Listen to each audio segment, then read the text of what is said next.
Olá, hoje nós vamos falar sobre uma moeda que tem uns que odeiam, tem uns que amam, né? A XRP e a Ripple. Odeia e ama? Como assim?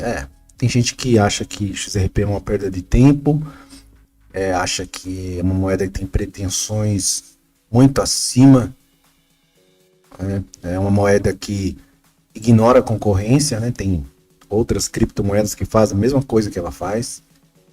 E alguns acham que ela nem é descentralizada, coisíssima nenhuma, porque a Ripple tem praticamente quase todos os XRPs. Então, tem gente que acha que XRP jamais será uma moeda global de pagamentos.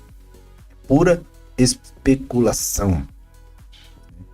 Mas uma coisa pode se dizer: tem velocidade, custo baixo, parceria boa, né? Tem foco nas instituições, tem um potencial, ela tem, mas não significa que XRP, mesmo aí concorrendo com o próprio Swift, né, que já é o que já existe, vai se tornar uma moeda de pagamento global. Acho meio pretensioso, mas vamos ouvir um podcast sobre a XRP que vai clarear a cabeça de vocês. Bom, então tá aqui o XRP, o podcast eu vou colocar aqui, vocês vão ouvir o podcast e depois a gente faz um comentário a respeito. Olá, hoje a gente vai fazer uma exploração bem focada, né? Vamos falar de um ativo digital específico, o XRP, e também dar uma olhada no cenário das moedas digitais de bancos centrais, as CBDCs, com um olho especial ali nos Estados Unidos. Para essa conversa, a gente se baseou numa análise técnica recente do XRP e também num panorama sobre o desenvolvimento global de CBDCs, sabe? Contrastando com o debate lá nos Estados Unidos sobre um dólar digital.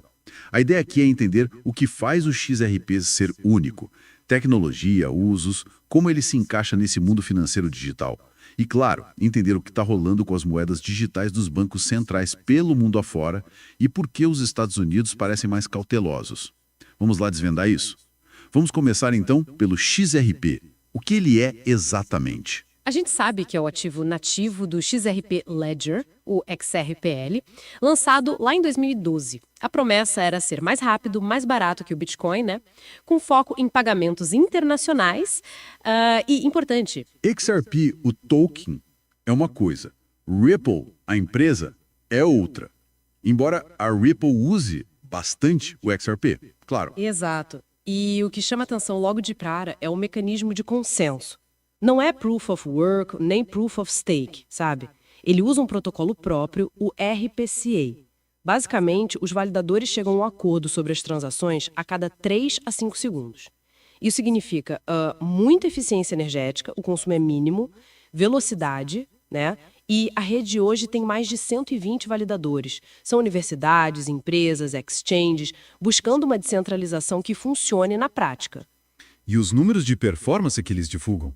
Liquidação quase na hora, 3 a 5 segundos. Isso. Capacidade, dizem, de 1.500 transações por segundo. E o custo? Irrisório, né? Sim. Coisa de 0,0002 dólares. E ainda tem espaço para escalar com os payment channels. E sobre os tokens, foram 100 bilhões criados no início, certo? E tem aquele sistema de scroll. Aos poucos. Em outubro de 2024, ainda tinha uns 38 bilhões de XRP presos nesse sistema.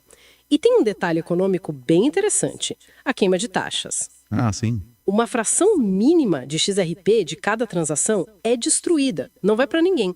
Isso cria uma pressão deflacionária, sabe? A oferta total vai diminuindo com o tempo. O grande caso de uso mesmo é como moeda ponte, para dar a liquidez instantânea em pagamentos internacionais. A solução On-Demand Liquidity da Ripple é o exemplo clássico disso, mas também serve para micropagamentos ou como garantia rápida. O ponto-chave não é só a velocidade, é desafiar aquele custo absurdo das transferências internacionais tradicionais, sabe?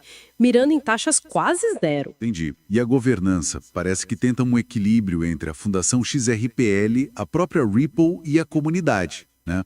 Mas a segurança fica na mão desses validadores, certo? E teve toda aquela questão regulatória, o processo longo da SEC nos Estados Unidos. Sim, começou em 2020, mas teve um desfecho, né? Um acordo final em maio de 2025. A Ripple pagou uma multa, 50 milhões de dólares, o que foi bem menos do que se esperava inicialmente, e isso trouxe clareza para o mercado. Falando em mercado, em maio de 2025, o preço estava em torno de 2 dólares e 48 centavos, capitalização de uns 248 bilhões de dólares. Agora, essa questão da descentralização, mesmo com mais de 120 validadores, será que a influência histórica da Ripple não dá a ela um peso maior na prática? Talvez não tão descentralizado quanto o ideal do Bitcoin, por exemplo? É uma ótima observação, e é um debate que continua, viu? Dentro da comunidade. A rede busca ativamente, sim, aumentar a diversidade dos validadores para diminuir essa preocupação. Mas, vamos combinar, comparado ao Bitcoin, as vantagens de velocidade, custo e impacto ambiental são bem claras. E esse acordo com a SEC pode mesmo abrir portas para adoção institucional, né? Olhando para frente, o que se espera é mais parcerias, talvez até uma stablecoin própria da Ripple, uma cripto ligada ao dólar, por exemplo, e continuar o esforço para descentralizar mais a rede. Agora, conectando isso tudo com um cenário maior, o das CBDCs, a gente vê um movimento global forte, né? Exemplos não faltam. Bahamas com o 100 dólar, Nigéria com a iNaira, a China com o ICNY já super avançado, e projetos grandes na Europa com o euro digital, o Brasil com Drex, Índia. A ideia geral é modernizar pagamentos, incluir mais gente, ser mais eficiente. Pois é, mas aí a gente olha para os Estados Unidos e parece outra história, né? Por que essa hesitação toda? Olha, a abordagem americana é bem mais cautelosa. Muito mais. Até maio de 2025, pelo menos, nada de decisão final sobre um dólar digital. As preocupações são grandes e giram em torno de privacidade, aquele medo de o governo rastrear tudo, né? Estabilidade financeira também. Qual seria o impacto nos bancos comerciais se todo mundo corresse para uma CBDC? E tem a dúvida, será que uma CBDC do governo não acabaria matando a inovação privada que já está rolando forte nos pagamentos digitais? É um dilema para os Estados Unidos. Abraçar eficiência potencial e arriscar privacidade e estabilidade ou proteger isso e talvez ficar para trás na inovação global. É complicado. E virou uma briga política também, pelo visto. Totalmente. Está muito politizado, tem uma oposição forte que fala em liberdade individual, contra essa ideia de moeda digital controlada pelo governo. O Federal Reserve até pesquisa tem o projeto Hamilton com a MIT, mas o Congresso está rachado. Tem gente querendo proibir, gente querendo só regular a pesquisa. É um processo bem deliberativo, lento mesmo, bem diferente do ritmo que a gente vê em outros lugares do mundo. Entendi. Então, resumindo a nossa conversa, vimos o XRP como uma tecnologia focada ali na eficiência de pagamentos globais, que ganhou um respiro com a clareza regulatória nos Estados Unidos, e do outro lado, esse cenário global de CBDCs avançando rápido, enquanto os Estados Unidos ficam ali ponderando, com debates fortes sobre privacidade, impacto financeiro e o papel do Estado na moeda do futuro. É isso? Exatamente. E fica uma reflexão, né? Com tecnologias eficientes como o XRP Ledger aí disponíveis e essa corrida global das CBDCs, como será que essa postura cautelosa dos Estados Unidos pode afetar a posição deles no futuro financeiro global? Principalmente se soluções privadas ou moedas digitais de outros países ocuparem esse espaço de inovação mais rápido, né? Levanta uma questão importante sobre o timing, sobre liderança na inovação financeira que vem por aí. Na minha opinião, os Estados Unidos tá dormindo, né? Ele já devia ter criado aí a CBDC. Senão, moedas como a XRP pode tomar conta aí do pagamento mundial. Bitcoin também já foi cogitado. Existem segundas camadas do Bitcoin que dá para negociar Bitcoin. Com certeza, Bitcoin é uma opção. Ele é mais seguro, mais lento, mais seguro. Mas existem aí, as possibilidades são enormes. Vamos ver aqui uma atualização sobre a XRP. O que seria essa atualização? É um probleminha que ela teve com a SEC. agora em maio de 2025. Vamos lá. Ó, vamos mergulhar hoje numa atualização bem importante sobre aquela saga da Ripple contra a SEC, né? Saiu uma notícia agora, dia 16 de maio, no Coin Times, falando de um revés aí num possível acordo. Pois é, parece que ontem, dia 15, uma juíza federal lá de Nova York barrou uma tentativa de acordo entre a Ripple e a SEC. Peraí, barrado? Mas se os dois lados estavam tentando um acordo, o que deu errado? Tipo, por quê? Olha, o ponto central foi um erro processual, bem técnico mesmo. A juíza Analisa Torres, ela rejeitou essa moção conjunta porque eles usaram uma regra errada, sabe? A regra 60 lá do Processo Civil Federal. Regra 60. E o que eles queriam com essa regra? Eles queriam basicamente modificar uma ordem judicial que já era final. Pediam para dissolver uma liminar e também para reduzir uma multa, né? Que estava proposta em 125 milhões de dólares, queriam baixar para 50 milhões. Ah, entendi, uma mudança grande. Sim, mas o problema é que essa regra 60, ela serve para reabrir casos que já estão, assim, finalizados, sabe? Só em circunstâncias excepcionais. Tipo, se aparece uma fraude, uma prova nova que muda tudo. E aparentemente eles não argumentaram que existia uma circunstância excepcional, só apresentaram um acordo. Nossa. Daí a juíza olhou e disse que a forma estava errada. Improcedente. Nem chegou a analisar se o acordo em si era bom ou ruim, entende? Entendi. Então foi um tropeço na formalidade, não no conteúdo do que eles combinaram. Mas a pergunta que fica é, isso mexe com as vitórias que a Ripple já teve antes? Principalmente aquela decisão de que o XRP não é valor mobiliário quando vendido no varejo? Isso foi afetado? Não, de jeito nenhum. E isso é crucial deixar claro. O pessoal da Ripple, o diretor jurídico deles, o Stuart Alderoty, fez questão de reforçar isso. E os documentos do tribunal confirmam, tá? Ufa! As vitórias anteriores estão seguras. Aquela decisão de 2023 que fez a distinção importante, né? Venda programática pro varejo não é valor mobiliário. Venda institucional para grandes investidores, aí sim ainda é considerada. Isso tudo continua valendo. Certo. Esse revés de agora foi puramente processual mesmo, sobre como finalizar esse acordo específico que eles tentaram. Ok. Isso tranquiliza muita gente que acompanha o XRP. Mas mesmo sendo um detalhe técnico, parece que o mercado não gostou muito, né? O artigo fala em queda de preço. O que rolou? Rolou sim. O mercado é muito sensível a qualquer notícia desse caso, né? O preço do XRP caiu uns 2,5% logo depois que a notícia saiu. Puxa.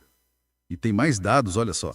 A CoinGlass mostrou que o tal do Open Interest nos contratos futuros de XRP, que é basicamente o dinheiro apostando na direção do preço, caiu 9%. Foi para 4,90 bilhões de dólares. Isso indica o quê? Menos confiança. Exato. Menos gente disposta a manter a aposta ali. E outra coisa, mais de 21 milhões de dólares em posições compradas foram liquidadas. Ah, as longs! Isso, quem apostava na alta teve que vender às pressas, o que joga o preço mais para baixo ainda. Mostra bem o nervosismo, né? Qualquer coisinha já abala. Nossa, 21 milhões liquidados por causa de um erro de formulário, basicamente? Impressionante. Agora o pessoal tá de olho no suporte de 2 dólares e 35 centavos. Um preço que no passado segurou quedas, para ver se é só um susto ou se a coisa complica mais. Complicado. E com esse contratempo todo, o que acontece agora no processo? Qual o próximo passo para Ripple e para SEC? Bom, o caminho ficou mais longo, né? Agora eles vão ter que preparar e submeter uma nova moção, provavelmente usando a mesma regra 60, mas dessa vez justificando direitinho por que a ordem final deveria ser alterada, sabe?